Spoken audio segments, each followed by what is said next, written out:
Hello my friends and welcome, my name is Dennis and let's start this update from the situation on the ground.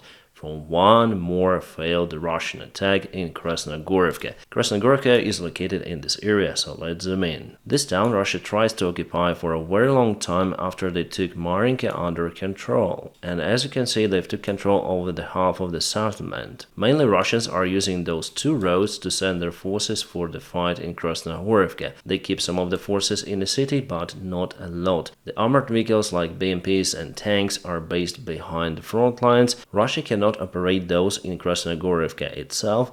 That's why they send those very close to the settlement for the fire support of their infantry assault forces. However, all of the Russian tanks and armored vehicles so far have been just demolished in Krasnogorivka, mostly not even reaching Ukrainian positions. All of them are usually kaboomed on the way, as it happened today. Here I will just show you the screenshot. The full video is available on my Telegram channel. I did not post some of the stuff on this platform. It's kind of the restrictive. Well, here you may see 1, 2, 3, 4, 5, 6, 7 of the vehicles, including Russian turtle tanks. Somehow Russians are still going and going, knowing that they will be hit by Ukrainian FPV drones, by mines, artillery and anti-tank systems. For this reason, Russia has those tremendous losses. They do not even cause losses for Ukrainian side with those attacks because they are not reaching Ukrainian positions. It is just the waste of the Russian army. As I said in my yesterday's video, why Russia cannot win this war. Well, the main thing is because of that. And there are no any signs that Russia will change their tactics on the battlefield. They will continue to use mid waves. Putin dismissed Shoigu and put the new defense minister, as well as he dismissed many of the Russian generals, but it didn't solve the issue. The system itself is not working for the Russian army. It should be reformed, but Putin cannot reform it. Otherwise, he would have to put professionals in charge. Professionals, not the loyal people. That he puts only loyal people who are not professionals, who are incompetent, and who say to Putin that everything is fine, we are gaining the ground, so Russia is victorious. And after that information coming to Kremlin, Putin says that Ukraine, give us your land because we are winning. Demanding something from Ukraine is kind of the crazy idea from the Russian regime at this stage. And I believe it will be even worse for the Russian army. Now Russia still has some of the resources to continue this war for 1 year at least. With the current heavy losses, they put more old tanks to the front lines, modernizing those to the blood tanks or the turtle tanks. Now we see those in every Russian attack, and basically it's the modification of the Russian T-62 tank. Those vehicles are just incapable, and I would call it the agony of the Russian army because they are using Jurassic old tanks. In their propaganda media we see Armata, Sukhoi 57 fighter jet, but where is everything of that? Just taking part in parades, and even there it breaks down. Yeah, the Russian trolls always say that Russia is winning, but the situation for Russia, I would say, even worse than for Ukraine, for their army specifically. Just look at this Izbushka. I think it's the Russian T-80 tank. Quite a modern one, but they put this protection against the drones. It means that drones really matter. The confirmation about the ambushed Russian convoy was found on many of the sources. The burning Russian convoy was even spotted by the infrared fire detection satellite. In this frontline direction, Russia has 3 of the assault vectors, one towards Krasnogorivka, which is a constant failure for the Russian side. Sometimes they might take some of the ground, but usually it's the total failure for their side. The next, Georgivka, and the third one, Konstantinivka. But the main idea for the Russian army is to advance towards Kurahovo. Kurahovo is a very important strategic settlement. If Russia takes it, it's gonna be a big problem for Ukraine. But Ukraine has built some of the defense lines. For now, there is no chance for Russia to advance over there, and hopefully very soon Ukraine will be able to repel all of the Russian attacks because more artillery shells coming, as well as other interesting tools. Plus Ukraine start to use HIMARS more effectively, targeting the Russian ammunition bases, so Russia is in desperate trying to get more ground. Their offensive operation for the summer campaign is not going according to Putin's plan. Alright, about the other front lines update, here Russia tries to get Kharkivka under control, and obviously they want to get Krasnogorivka as well, but the main attack vector for them is here. Ukraine tried to counterattack, but this counterattack unfortunately wasn't successful for Ukraine. Ukraine lost some of the vehicles. And there is no any frontline movement, as you may see. In general, the front lines are boiling and there is no latest update yet published by the deep state military map source, but according to the information I have, Russia wasn't able to achieve any sort of the wins for the last 24 hours. My friends, if you like the videos that I do daily on YouTube, you may also consider subscribing for my Patreon page. You may find it just in the video description below. Thank you so much for your encouragement, motivation and support. Some of the German experts say that North Korea is up to send soldiers to Ukraine within a month. Indeed, during his visit to North Korea, Putin said that North Korean soldiers will not take part in war against Ukraine. But as we know, Putin always lies, as he lied that he wouldn't start the war against Ukraine. So the experts say that according to a report from the United States Department of Defense, the Central Military Commission of North Korea announced that North Korea would ally its armed forces with the Russian military. And as a part of this alliance, they will send an engineering unit to Donetsk in Ukraine. Donetsk is the occupied city of Donbass, the biggest one out there that was captured by pro-Russian separatists and later on by Russia themselves back in 2014. Plus, he adds that North Korea has one of the largest armies in the world, 1.3 million soldiers. Well, definitely we see that Russia is in lack of the soldiers. They've just wasted lots of their army men in their stupid attack attempts. Announcing a new massive mobilization in Russia is obviously a wrong step for Putin, as he thinks, and he thinks correctly.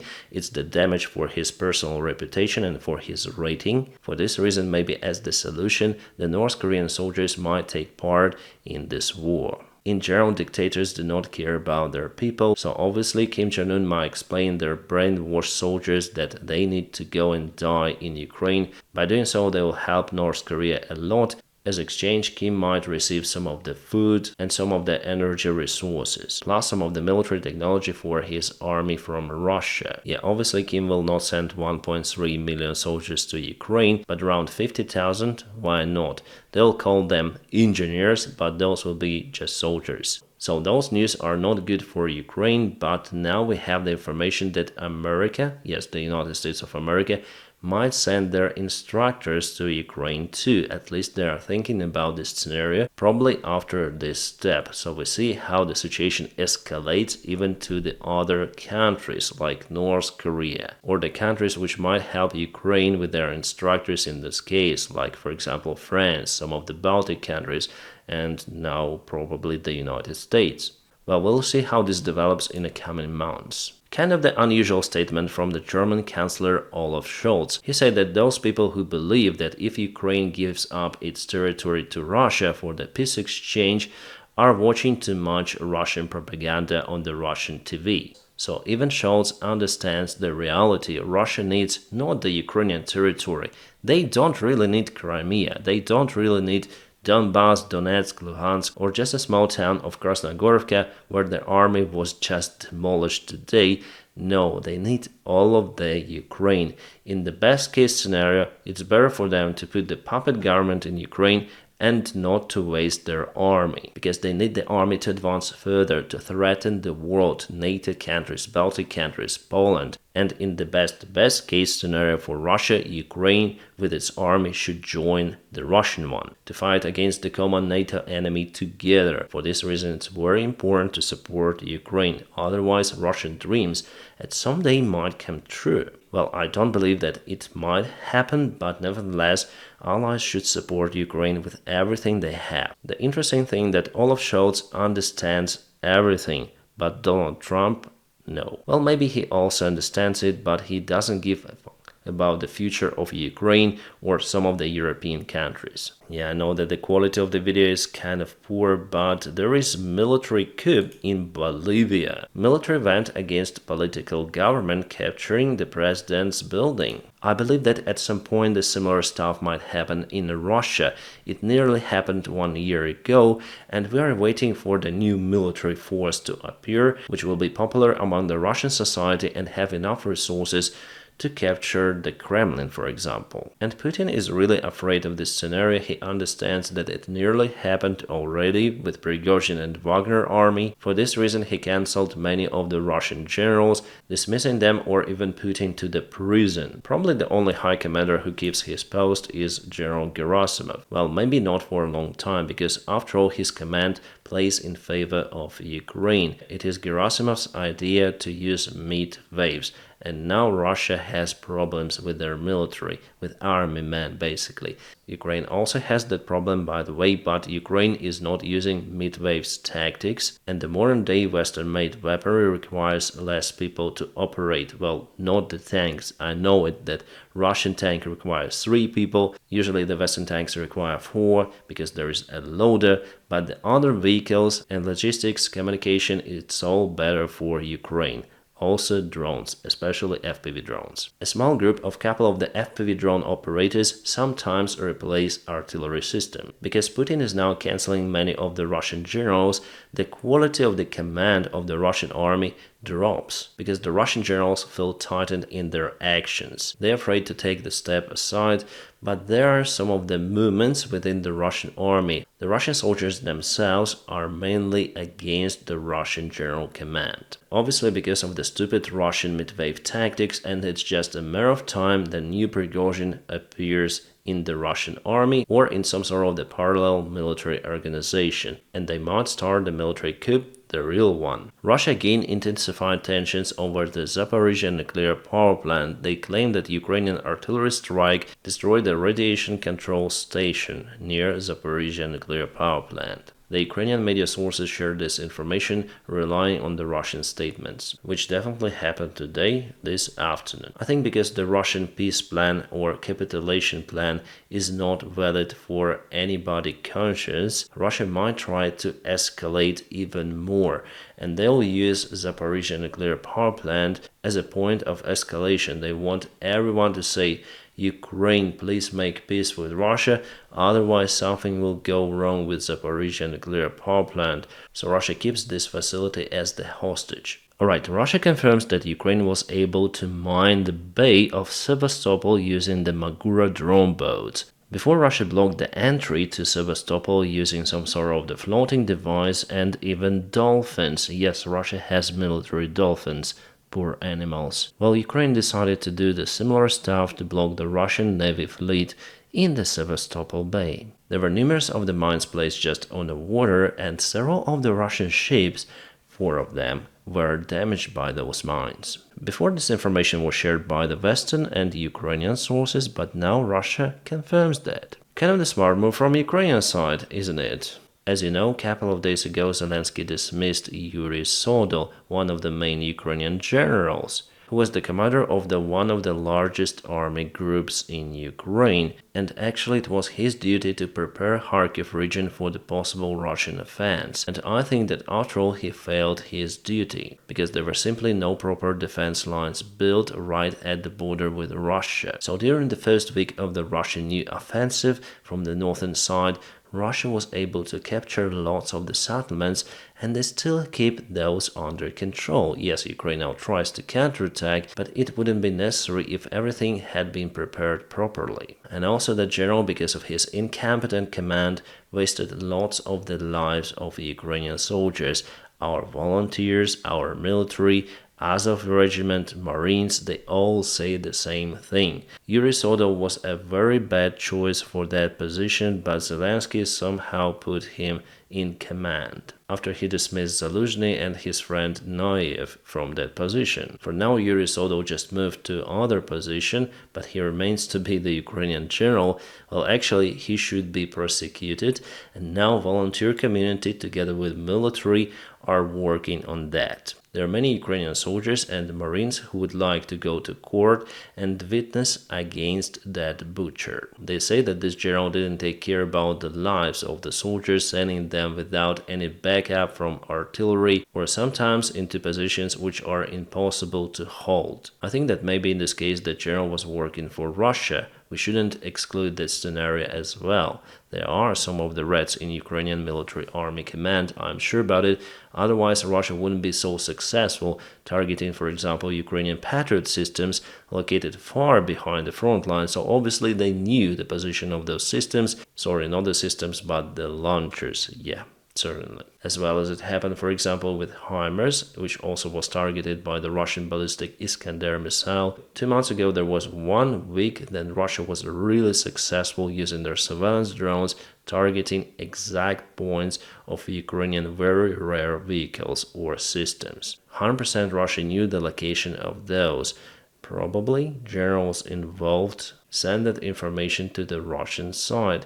We cannot exclude anything out there. I'm not stating it here that this general in particular is guilty, but he should be investigated for the possible cases too. We should be objective here, so I trust our volunteers and our soldiers. And I haven't heard anything positive about the general. If we start to speak about the Ukrainian military army command, I think that Syrskyi is not on his place too, as many others also think. As for me personally, it was a big mistake by Zelensky to dismiss Zaluzhny, and 100% Syrskyi will be also dismissed. He just cannot handle his duties. Again, it is my personal opinion. I'm no one, just a blogger reviewing the war in Ukraine, but I have my own opinion. And I can tell you it based on the information I have and my own conclusions. NBC News reports that Russia dramatically increased the production of the weaponry despite the Western sanctions. Well, definitely Russia started to produce lots of the artillery shells and missiles. But if we speak about vehicles, modern-day artillery systems and tanks, Russia is just incapable to replace their losses. Russia has many of the factories for the shells, and yes, those are much easier to produce compared to, for example, a tank. Again, that's why we see many of the ancient tanks on the front line. And without producing enough artillery systems, why would you need so many shells? I think that this article over-exaggerates the capabilities of the Russian production. There are some of the units and systems which are hard to produce for Russia. Critical units, because without those, Russian infantry is unable to win just running on feet with Kalashnikovs. Also, this article says that Russia increased the production of the Shahed drones by several times,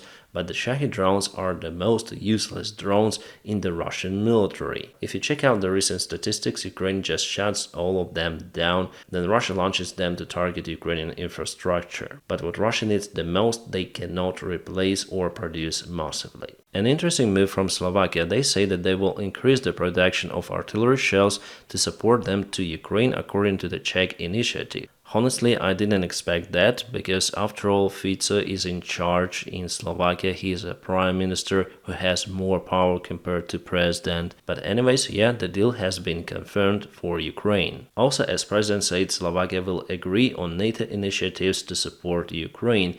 But Slovakia will not send its forces to Ukraine, even for the training missions. About the shells themselves, the first part was delivered already to Ukraine. The second package arrives at the end of the next month. You probably know that there are some of the Russian propaganda military bloggers still exist in internet. They were banned from the most of the normal platforms, but they go to X and Telegram where they're still allowed to stay. And this propaganda clown took the interview of the Russian K-52 pilot who operated on occupied Ukrainian territory. He said that he went to the shop and the local seller in Berdansk, yes, it was the city of Berdansk, spoke with him in Ukrainian. This guy didn't like it and he called to imprison her, yes, for Ukrainian language. They openly said about it, so truly it is a genocide of Ukrainian people which Russia is doing. A K-52 pilot jailed Ukrainian girl for the Ukrainian language. Honestly, I have the most hatred towards the Russian pilots, helicopter pilots and especially bomber pilots who drop bombs on Ukrainian cities. And I'm sure that they will not stay unpunished. And now, my friends, please don't forget to press your huge like to this video. By doing so, you help me a lot. And as usual, I wish you all a peaceful sky wherever you are and have a great time.